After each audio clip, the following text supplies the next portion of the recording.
Hey, loves. If you haven't heard about Anchor by Spotify, it's the easiest way to make a podcast with everything you need all in one place. All right, let me explain.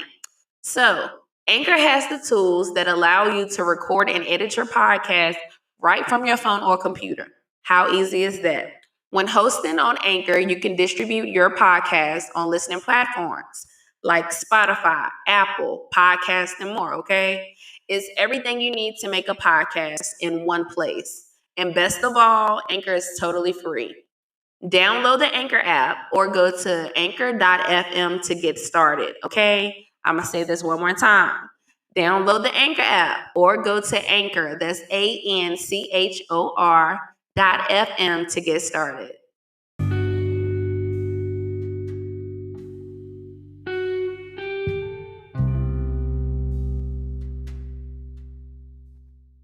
Welcome to Life Coaching with Ty. You can call me Coach Ty or Coach T. This is a space where we'll simply address common issues. Hopefully, you're able to gain insight and a better sense of direction by listening to this podcast. We can discuss anything. This is a judge free zone, so feel free to interact, okay? I pray when you tune in that the energy is inviting and not only inviting, but also joyful. And not only joyful, but uplifting and encouraging as well. I pray you leave in high spirits and just know that this is just a good vibes only, okay? This is the zone, good vibes. That's it, that's all. And let's see what we're going to get into for today.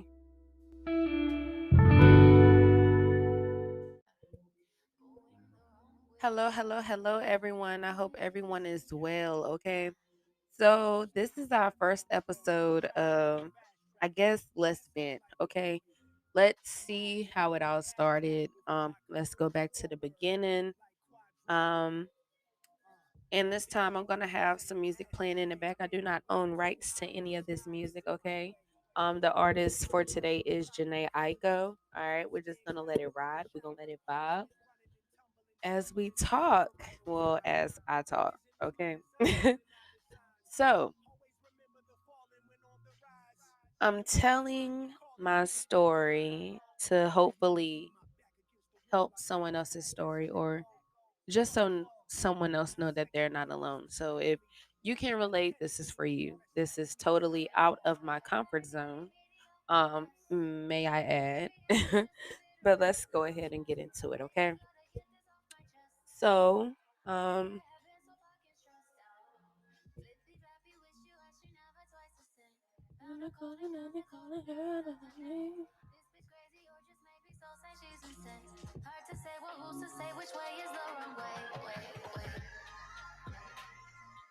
okay, the song just got me for a minute. But I'm gonna turn it down. All right, but seriously, I'm procrastinating because this is out of my norm, but this is what I'm being guided to do. But all right, long story short, all right, it's not funny. It's really not funny. All jokes aside, all right, I'm gonna get it together. So I was born in June 1995. All right. Um, when I was 3 weeks old, I had to have something that the doctor said was similar to open heart surgery at just 21 days old. So at that time, they went in and they cut a ligament off of my trachea. Okay. And was because I wasn't breathing. I was turning blue in the face. I wasn't able to keep anything down. So they had to do this surgery. All right. And once that happened, I think my mom told me I stayed in UVA for a while. I don't know if it was done in Duke or UVA, but it was one of them. Either way, I've been at both facilities for some reason regarding my health as a child. But that part's a little cloudy to me. So long story short, that happened, and the doctors told my mom that I will likely have, complications health wise, in regards to what had just taken place. Okay, so once that happened, I shortly was diagnosed with asthma. So I had asthma really, really badly. Like, um, I could cough, and you would when I was in, it's not funny, but when I was in school and I would have asthma attacks, like I would cough and like you could hear me down the hall. Like you could hear me coughing to the point people used to be like, Tanisha, I heard you when I was in class.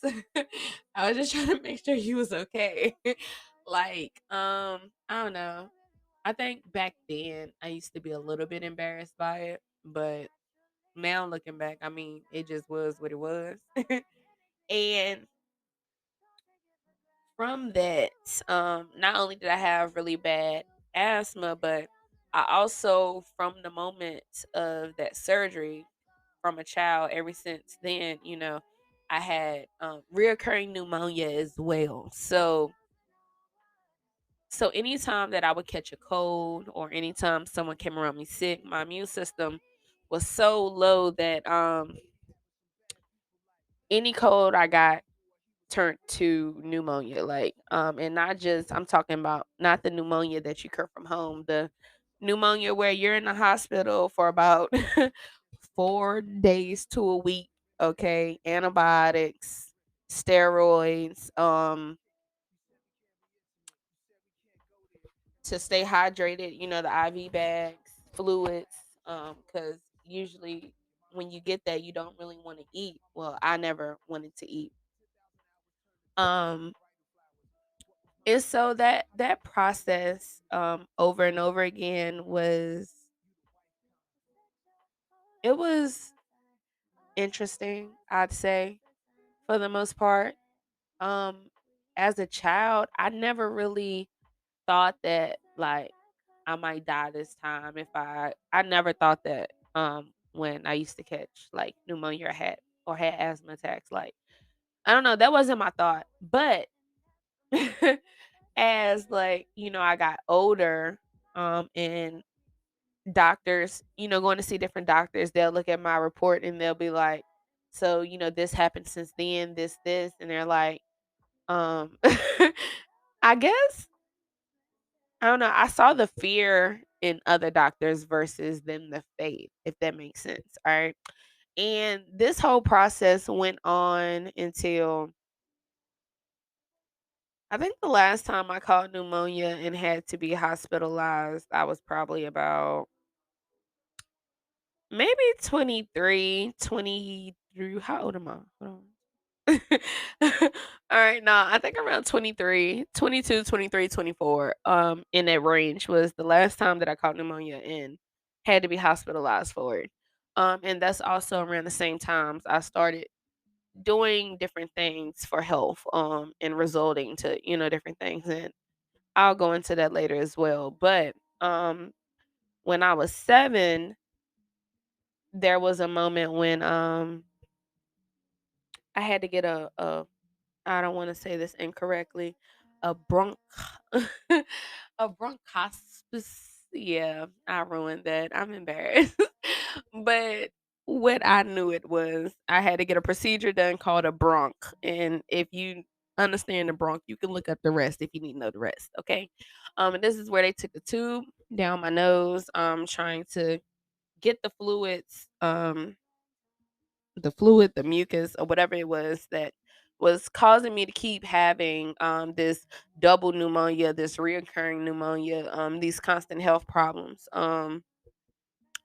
So after that procedure, and then I think soon after that they tried, like, to give me the pneumonia vaccine. Um, None of it really worked. Not the procedures, neither did the vaccine stop me from catching pneumonia. And I could tell to, like, some of my doctors was frustrated, but again, I never really lost faith in that area. And then it's like I'm saying all this to say this now because, like, we're in this era that COVID has been introduced, and pneumonia is like the fear, like that's what's taking people out of here. And it's like when this came about, I never really, I mean, I know it's real by all means, but I never really I'm not gonna say I never really cared, but I didn't go into the panic that everyone else went into because it was the norm. It was everyday life for me almost. You know what I'm saying? Like I've been there, several times and I've overcame that. And so at first, when the pandemic started, there was small concerns but not big concerns. And then I think like a year later after COVID had been out, I finally caught it. And I didn't know how it was going to go, of course, but I had literally mild reactions to it. Loss of sense of taste, loss of smell, um, some coughing, some mucus, but that was literally it. And I was fine after a few days. But I see for a lot of people how that went left. And then I'm also saying this to say I could have I feel like if my mindset was different, things probably could have went a little bit different, for me. And then I also say all this to say say that. So yes to the asthma complications, yes to the pneumonia, the reoccurring pneumonia, the double pneumonia, the surgeries, even to the point where they wanted to remove my left lung. Okay. And my mom was just not for it. And I'm glad she wasn't for it because I clearly didn't need my lung removed. I'm doing just fine. But I guess at the time she felt like they just wanted to experiment on me. I guess they expected my mom to be in much of a panic and, in much of a fear state like they was, seeing this child with these problems year to year. And I was being hospitalized not once a year. This was multiple times a year, okay? And not only that, at 16 I got pregnant with my first son. His name's Aiden. He's 10 now. And when I was pregnant with him, they had to take him early. I think I had him at 35 weeks in one day. It wasn't that much earlier, but he came on March 27th. He wasn't due until April 30th, okay? So the reason of this being was well, first, when I found out I was pregnant, I found out with my mom. Literally, I thought that I had pneumonia again, and we went to the hospital. Hold on one second.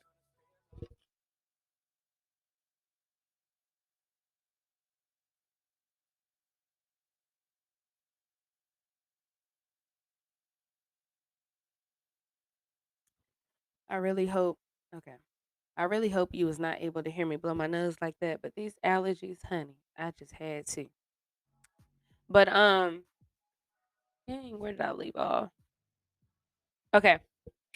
So I went to the hospital. I thought that I had pneumonia again. And so we get in there and they do the blood work, they take your pee, of course, and you're waiting. And so me and my mom just sitting there. She just more so ready for me to get it over with so she can get home, go to sleep, go to work. So we can get the medicines, do we know the process at this point. At this point, we go to the hospital, tell the doctors what to do, tell the doctors what we need. And they listen. But this particular time the doctor comes in and he's like, I can't do any x-rays on you. And we all just looking like, all right, so why you can't do any x-rays? He's like, because you're pregnant. And he's like all smiling and happy. He's like, this your first baby? I'm like, I can't tell y'all what I really said. But in my head, I'm like, sir, I'm 16. You asking me, is this my first? Is this my first pregnancy? Like, yes, sir. This is most certainly my first pregnancy.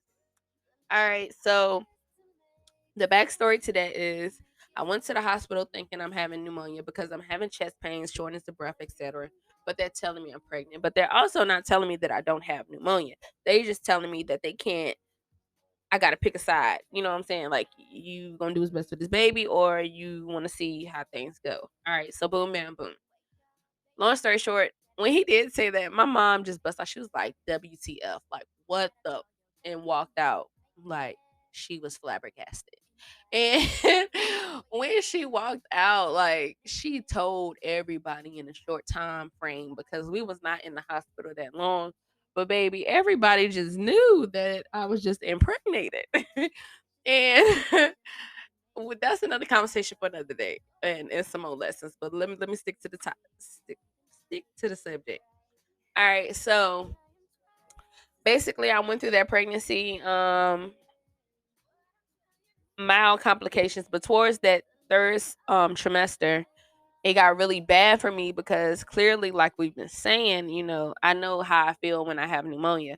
So I knew I had pneumonia. I knew I was getting sick. So my body began to get weak. My skin was like pale. And so it got to the point where I had to go to the hospital. And so they plugged me up to the machines and they was checking the baby's heart rate and stuff. And, I'm just laying there like, I've had pneumonia several times, but I was just weak. And, it's just different because I was pregnant too. So I just felt out of it. And I looked out of it on top of that. So the doctors kept coming in and they told me I was having contractions, but I've had 2 kids, and to this day, I still can't really pinpoint what a contraction is. Mind your business. That's my business. Just listen. Let me vent. But yeah. So long story short, they told me I was having contractions, but that's not why he had to come early. So I guess after they was watching the monitor for a while, they came in and they was like, I want to do some tests on you on the baby to make sure that the feet is okay. Because at this point they're more than sure that I have pneumonia. They're more than sure that there's nothing they can really do. But at this point, they just want to make sure that the baby is okay because if that's the issue with the baby, then it's time to act or whatever. Okay. And they kept telling me how I was at a stable week just in case something did have to happen. He should be fine. Blah blah blah, etc.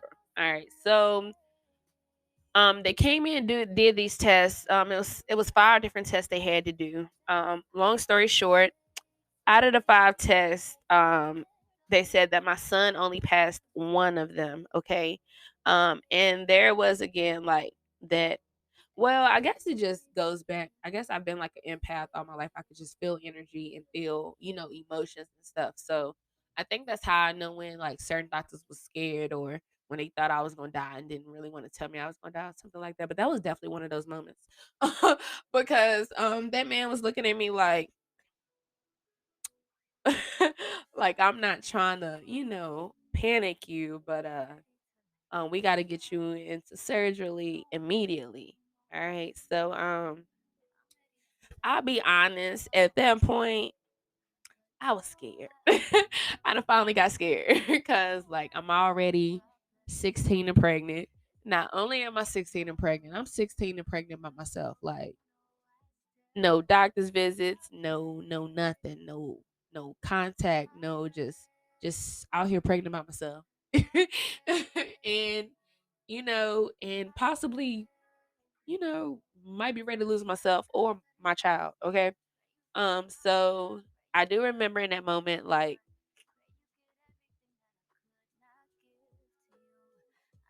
I do remember in that moment, like, just praying to God and I was just like more so, I was just saying to him that, I've been here for a while. I mean, I know at 16 I haven't lived my life, but I'm like, I didn't experience this. So, I mean, at that moment, like I made a decision that if it came down to it, I was just like, God, keep my child. Rather than me, let him get a start. And so that was just the energy that I had behind it because I wasn't sure if I was gonna wake back up.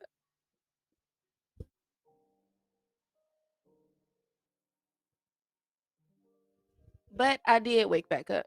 Okay. And I literally just left it to God. There wasn't much I could do. Just, and I just feel like for somebody, like I'm not saying like, it wasn't cancer. I know people have fought different things and overcame different things, but if you've ever had like pneumonia to the point where you had to be hospitalized or you couldn't breathe and you know that like it's not something that you want to experience, like all the time. And it was like just the constant repeat of it. But I say all this to say that like I could have let all that just stop me. I could have gave up. I could have, I just could have made the situation worse. And I just want people to know that, regardless of what you face, you know, just keep pushing. If you have faith in yourself, if you know you're in your purpose, then continue to work towards your purpose. Don't let your past, don't let your present determine your future, okay? You are in control and you can manifest, whatever it is you want in your life. You can pray for it, you can manifest it, whatever term you want to use, because I'm not here to judge nobody, okay? And I also said this to say